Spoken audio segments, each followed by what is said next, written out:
So another project I've been working on is restoring an old fountain that we had donated to us in the family. And it is this old concrete fountain, probably over 100 years old. And it's in pretty poor condition. And there's lots of the old paint that you can see here just scraping off. But I wanted to show you the different steps. And that's all you've got to do is you just got to get in there and scrape it, either with a screwdriver, a flat screwdriver, a wider screwdriver, or you can also use steel wool or anything like that. But the important thing is you got to get all of this off of here, and you know, get it off of there so it's completely gone. Otherwise, the new coat of paint won't stick. So, you know, even if it scrapes it a little bit into the concrete, that's okay. It gives it that historic look, that antique look. All right, so I got myself a different tool here. It's just a bigger flat edge here tool for doing my scraping and preparing for the bottom side or the underneath edge of the fountain. And as I showed you, you just continue scraping along, getting as much of that small bits of paint off as you can. You'll notice, look at this big crack I've got here. So I already painted this here earlier, but on the inside, I've already sealed it up. So all that's been nice and sealed. And I used some leveling, driveway leveling filler.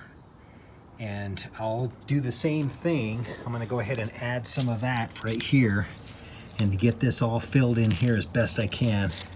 So at least it'll help it last a little bit longer, but that's a nasty big crack right there. But I'll just continue scraping along here. Over here you can see a lot of big chunks of paint.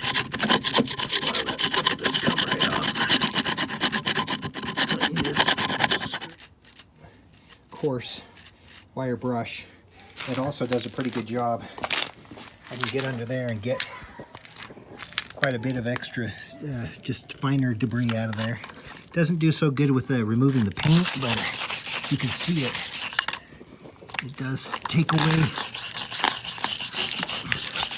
You can see the wind just blowing it away.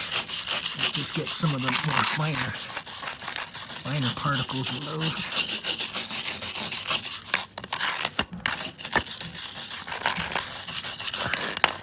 See, that's a finished area right there. Got one more area to do right here. I'll do that. And then after the surface is cleaned by scraping, then you actually have to clean it. I use a light acid, and I wipe it all down with a light acid, and that acid will remove all of the oils and everything from the surface, so then I can paint over the top of it. This is the stuff I'm using, muriatic acid, and so it's just it's a lighter concentration of acid, but still it is acid, so you have to be careful. You want to wear gloves. You don't want to wear good clothes. If you spill anything on it, it could eat holes right through your, slowly, but it'll eat holes right through your clothes. But I basically put it inside an old spray bottle. So that's got the acid in it. And then all you do is you get down and you start spraying it on there. You see it bubbling? You can almost see it bubbling there. So that is etching into the concrete, and it's cleaning out all those pores. It's actually having a chemical reaction to the calcium inside the concrete. So look at that, it's just eating that stuff right away. And what that does is that really sets up the concrete, so it will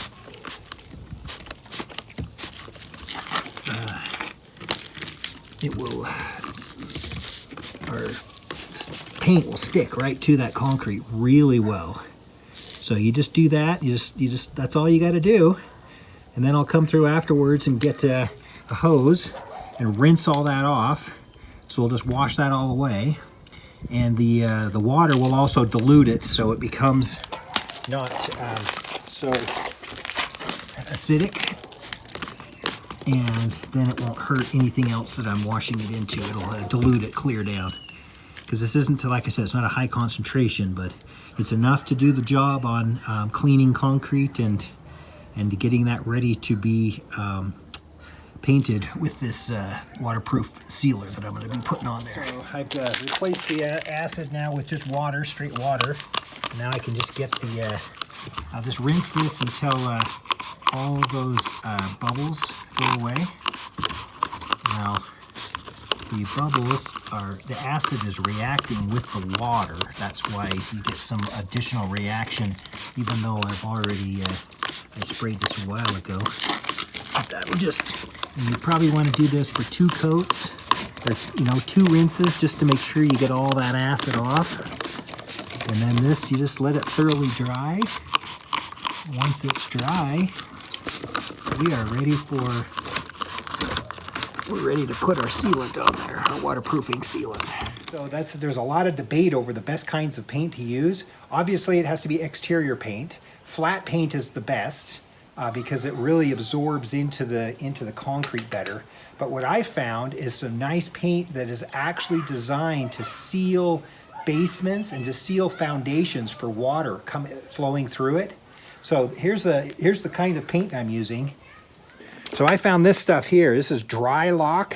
It's basement and masonry waterproofer. So this stuff is amazing, and it gives a really nice texture to the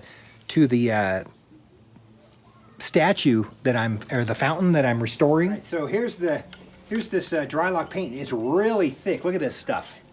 It is really thick, designed to just really coat and fill in all those pores in the concrete to get it so it's nice waterproof.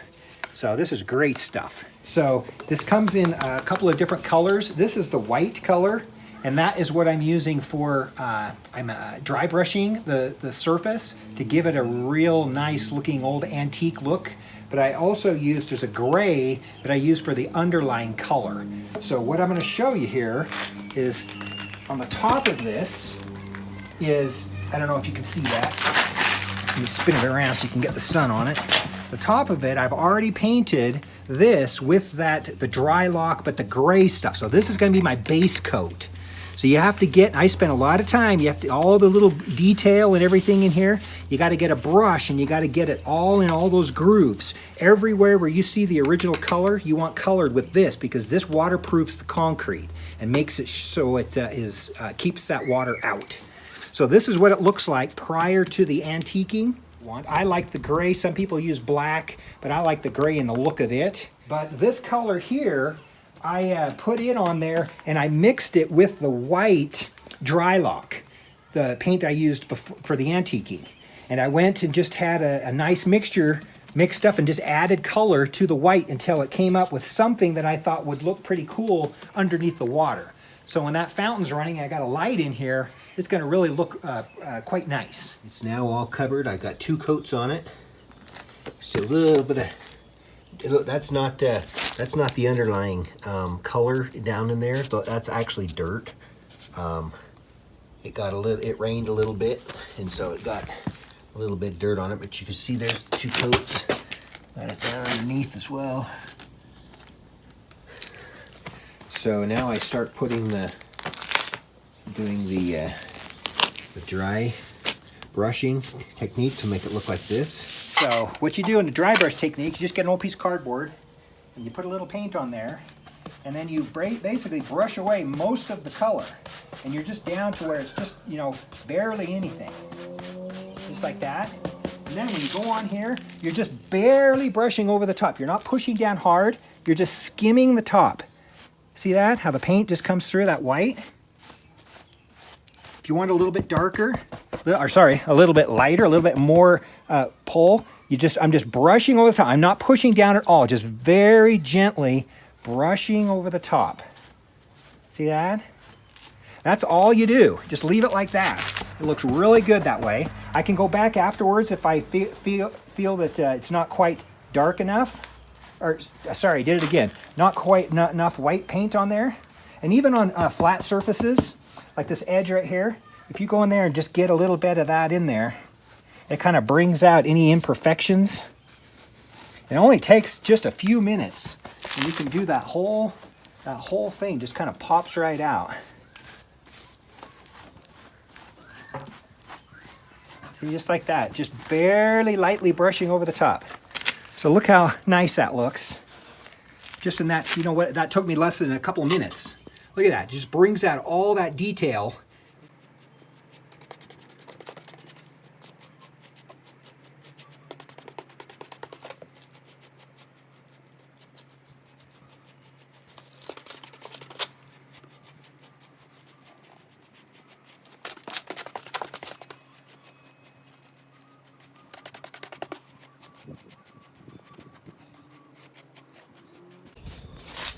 So it just flows in like that. So I might, let's see, I might want a little, I think I want a little bit darker or more color right through here.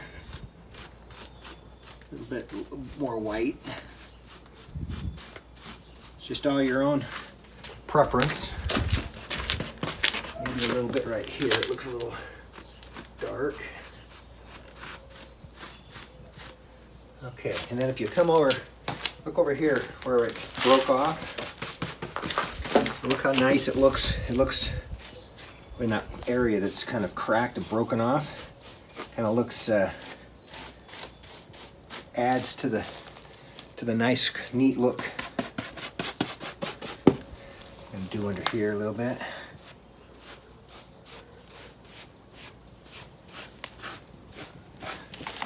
Okay, then I'll just finish off the rest of it, and then I'll be done with all the painting. This is a piece that I've already done, and it looks very nice. All that detail that comes out of these old statues and these old water fountains just kind of pops right out when you start, you know, highlighting it with the white over the top. So I've already did the dry brush technique here, but see, this was all broken off. And when you put that antiquing on, or that dry brush technique, look how cool that looks. I mean, compared to the whole thing, you know, it just looks like part of the you know, the character of the fountain. I just think it's awesome.